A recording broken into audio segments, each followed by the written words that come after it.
This video is brought to you by ESR.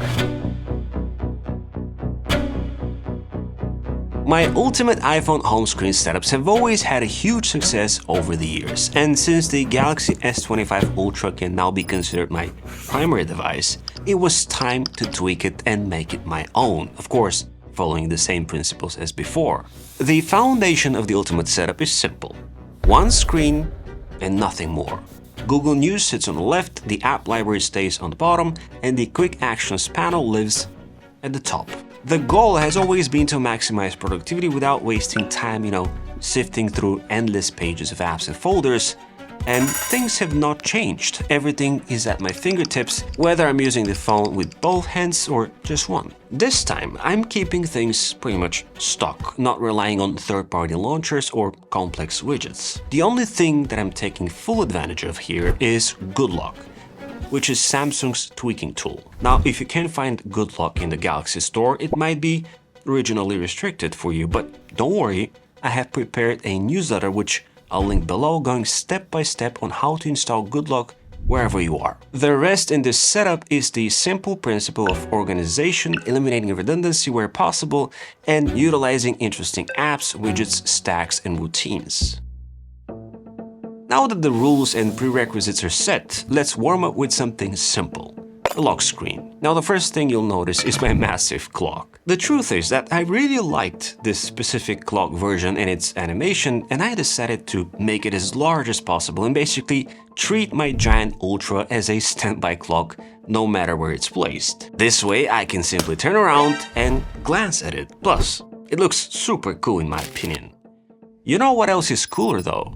Subscribing to the channel, because why not? So, below the large clock, I took advantage and added 4 square widgets. The first are weather related, where number 1 shows the current temperature and the second the precipitation percentage. Third on the list is the built-in voice recorder, which in fact is the fastest way to record something on the fly. As we double down on sound design in each video, I often take ambient sounds, after the fact to spice up each episode. Plus, it's handy for meetings and stuff. Hey, what's up? Last but not least is an international clock widget which I'm currently using for New York. Outside the widgets, I am keeping the torch or the flashlight stock as well as the camera button. One thing you might notice right off the bat here is the little animated squares. Those are part of Wonderland, which is a little app extension part of Good Lock. Wonderland allows me to animate any background I like. In the case of this setup, I'm using blurred lines, which is one of my favorite wallpaper packs I made a long time ago. I'll link it below. Here's how I set it up. So, open Wonderland and choose Create Your Own Moving Wallpaper. From here, pick the wallpaper of choice and tap on Edit. Now, you can think of this area as a layered section. So if I delete this layer, I can create it again by tapping on a layer. And in my case, I'll choose a particle preset. And I'll select the last one, spread rectangles. I have a plethora of choices to pick from, like how they move, how big all the elements are, and so forth. And I can always tap to preview what it looks like. And once you like it, all you have to do is tap on the export, save it, and add it as a wallpaper on your phone. Next up on my list is the Quick Action panel, which I think it looks amazing in OneUI 7. Things here are very much stock, but I did pay special attention to the Quick Action button specifically to remove and leave only those that I use the most. Since I prefer to keep this section fully expanded at all times, I limited myself to only 3 rows, which is more than enough to be honest. Feel free to pause the video and check out mine for inspiration if you want. The only one that I added as a third-party apps that I care most is NordVPN. As you can see, in vertical mode, the Quick Action panel looks perfect, providing me the ideal lower access to my brightness and volume pane. Things only become scrollable a little bit in horizontal mode, but that's totally fine. Now, if for some reason landscape is disabled by default for you, all you have to do is go in settings and scroll down to home screen. If you go further down the list, you'll see the option to rotate in landscape mode. So you can just toggle this on and enable horizontal use in pretty much any conditions So this is something that I talk about in my Get the Most Out of the Ultra guide, which I'll link towards the end of the video, alongside some other tips and tricks and actual accessories that you can check out. Now, when I mentioned redundancy earlier, I meant getting rid of things that can actually happen automatically. Power saving, for example, has a toggle in the quick actions panel, but I removed it because I have created a routine for that. In my routine, I'm telling the Ultra to turn on power saving only if my battery goes below 20% and then restore back to full throttle when it goes above that threshold. Pretty cool, right? Moving on to the app library, you'll notice that it looks rather compact, and that's on purpose. Since we have the freedom to customize and organize it with OneUI, I took advantage of that and categorized and grouped everything into folders. Folders are super handy as I can always grab one, like my TV and movie folder for example, and move it to the home screen and even enlarge it if necessary. This provides ideas for apps that you might be using when traveling only to bring up and expand them on the home screen while abroad. Which brings me to the home screen. I'll start from the bottom and move my way up. Aside from the phone, Files app and the browser, the only thing that I want to spend a minute on is the folder which holds all my social media and instant messaging apps. Similar to my Ultimate iPhone home screen episodes, the purpose of this folder is to keep me in the loop via red bubbles. You see, I keep pretty much all my notifications silenced and only app icon badges are enabled. So the only way for me to see if something is coming in, which of course is not considered urgent in this folder, is via the red bubbles. Since I prefer to stay sane, I'd rather have full control over my notifications and not the other way around, so silence red bubbles works best for me. The only other notifications I get are from my VIP contacts in my email app and Blip for incoming file transfers, which I'll talk more about in a second. So yeah, beautiful silence. If you've seen my Get the Most Out of the Ultra guide, you'll know that I'm all about MagSafe, and right now I'm using ESR's Halo Lock Classic Hybrid case, which not only offers 11-foot drop protection, but it also features a built-in magnetic ring, which pairs perfectly with ESR's MagSafe car charger. This charger boasts 15 watts Qi2 compatibility thanks to something ESR calls Cryo Boost cooling technology. This patented tech keeps the phone cool for quick, more efficient speeds, while ensuring a rock-solid 1600 grams grip, keeping the phone secure on the road. Personally, I use the air vent mount, which thankfully has a supporting leg for extra stability, but the box also includes a sticky mount and a recommended USB-C cable. Following the same design philosophy, ESR's Qi2 3-in-1 wireless charging station also features Cryo Boost, topping up 3 devices at the same time, while featuring a detachable Apple Watch puck for added portability. So check out ESR and their great lineup of smartphone and smartwatch accessories in the first link in the description below. So moving up the home screen, I have the enlarged TV and movie streaming folder and another shrunken down folder for everything YouTube related. As you can see, I have disabled all app labels on home screen, having left the labels only in the app library. Aside from the usual suspects of apps that you can probably recognize here, there are 2 worth pointing out. The first one is Superlist, which I recently moved back to for task management. Since the app evolved a lot over the last few months, I was happy to try it again and take advantage of the built-in AI functionalities. Today I need to stop by the courier to pick up the packages that we ordered from Amazon. I need to finish the shots for this week's video, and I also need to prepare a post for Instagram. Talking about AI, another app that this time presents itself in the form of a widget is in the middle of my home screen. This is Perplexity. Now, at first Perplexity had replaced Google Gemini as my assistant for testing purposes, but I found Gemini to work best when it comes to controlling the Ultra. Do not disturb, turned off. Find the next New York Yankees game and add it to my calendar. Okay.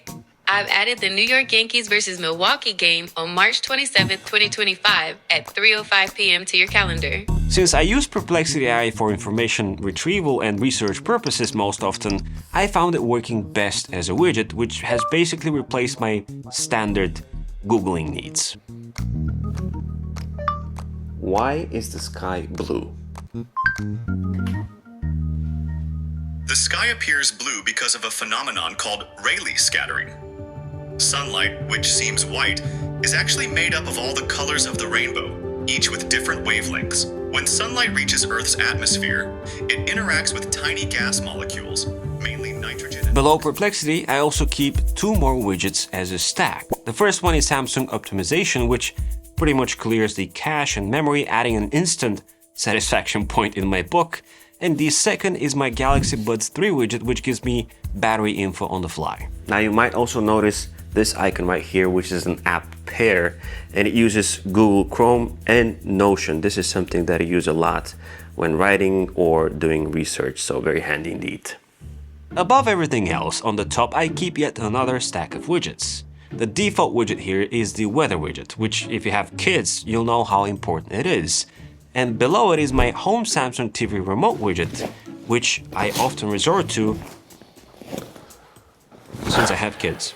What I didn't mention earlier is that beyond the single home screen, I'm also taking full use of the panels on the right. The apps panel, of course, is a must, and I've customized mine with AI Select. Super handy for analyzing whatever is on my screen with Circle to Search. The rest are more system-focused apps I frequently access, like Settings for quick adjustments, 1Password as my go-to password manager, and the Play Store when needed. Another essential here is Blip, the best AirDrop alternative that works across just about any device. So as you can see, Blip is available on pretty much all the platforms, including Linux.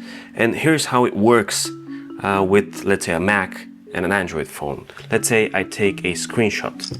All I have to do is go to Share and select Blip and choose from my favorites. In this case, it is the Mac Mini. Tap on this and boom, it comes right in.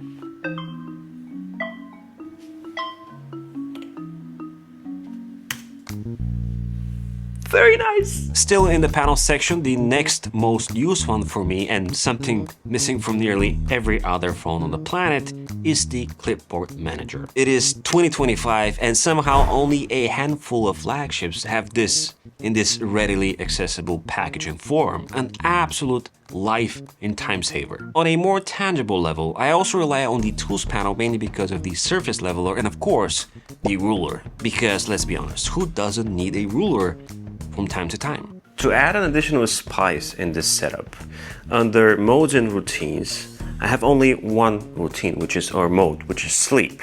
So under sleep, I have set a different wallpaper which changes as soon as the phone enters the scheduling sleep mode. And it looks pretty much something like this. Nothing much, very subtle, but it kind of makes a difference and it reminds me that it's time to go to bed. Another trick up my S25 Ultra sleeve is the One-Handed Operation Plus app, which is again installed via Goodlock. This is something that I hinted in my recent Get the Most Out of the Ultra guide, which I'll link at the end of this video, and I think is a must for such a massive phone. Here's how it works. Whenever I need to use the phone one-handed, all I have to do is pull my finger from the right edge of the screen inwards and hold for a nanosecond to trigger one-handed mode. The same gesture but downwards opens my currently active apps. Think of it as a portable task manager but in a simple and useful list. This comes in clutch if you need to multitask with a single hand, plus it's sometimes faster than having to swipe around a plethora of open apps. Finally, the same swipe but upwards gesture opens my quick actions panel but in a minimized version, again at my fingertips. This is super handy when I want to reduce the brightness or toggle some phone features on the fly. A bonus feature which I've been using for a long time is customizing the default Samsung keyboard. Now, I know a lot of people are swearing by Gboard, but personally I find the Galaxy keyboard a lot more useful, especially with Galaxy AI and all the writing tools in the format that they're presented. What I'm talking about here, however, is something in the aesthetics department, which again happens via Goodlock and an app called Keys Cafe. So here's how Keys Cafe work. Basically, I can customize my keyboard and create my own, even in terms of like a layout. But in terms of aesthetics, I can go to Style Your Own Keyboard and choose from a plethora of themes. Now, if I want to see what the keyboard looks like currently, I can just tap here and enable it. Now, I haven't changed the aesthetics of the keyboard because I like how the default Samsung keyboard looks, but I have changed the effects and the sound. Now, in effects, I have chosen this blob, I'm not sure what it's called, this motion effect right here, which allows me to have a bit of a background whenever I press on the letter. It's amazing. Now, if I want to step it up a notch, I can color match this to my wallpaper, which is in this, pattern right here. And now everything looks even better. Now, going a step further, of course, I have to add some sort of a sound because I find this very satisfying. And in my case, I'm using retro touchpad. While in good luck, I've enabled DeX in 4K, which is an absolute must for a powerhouse like the Ultra. And if you want to experience DeX at its best, by the way, I highly recommend checking out this particular monitor. I go into more details about it as well as other Ultra accessories you might get the most out of the Ultra guide right here. Like and subscribe to the channel as well as my newsletter, and as always, it's been an absolute pleasure. This is Z, over and out.